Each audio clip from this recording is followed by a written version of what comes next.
We're ready? Hi guys!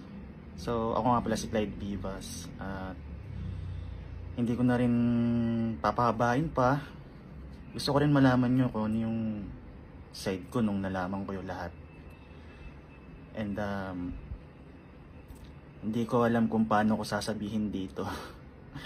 Kasi alam nyo naman din na hindi ako sanay mag-video or mag-vlog ng ganito. So pipilitin ko na sabihin. Actually, ilang araw na ako walang tulog din. 3 days simula nung nalaman yon. And nagkaroon ako ng anxiety. Lagi ako nagpapa-BP ngayon dahil lagi ako nag-chills. Nalalamig yung buong kamay ko, paa. So nag-worry din ako sa sarili ko dahil gusto ko pang mabuhay.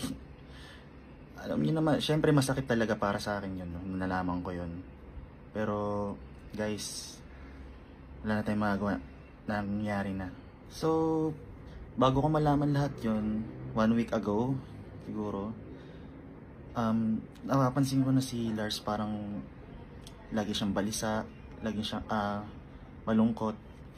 Sabi ko nga ang sabi ko nga sa sarili ko nung napapansin ko siyang ganun, may something wrong or may problema siyang siguro iniisip. Kasi iba yung pakiramdam ko rin na parang gusto ko siyang tanungin kung anong problema, pagod ka ba, ganun. Pero kasalanan ko rin kasi hindi ko siya siguro tinatanong.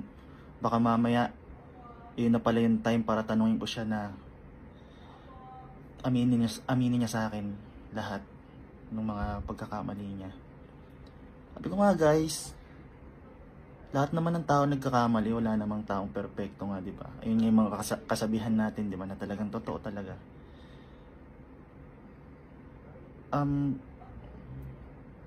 Guys, gusto kong huwag nyo nang i-bash si Lars kasi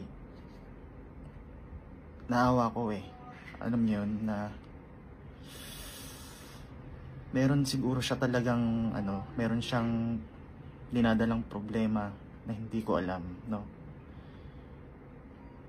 Huwag na natin siyang i-bash at guys, mas maganda kung suportahan na lang natin siya sa mga kung ano man desisyon niya sa buhay ngayon.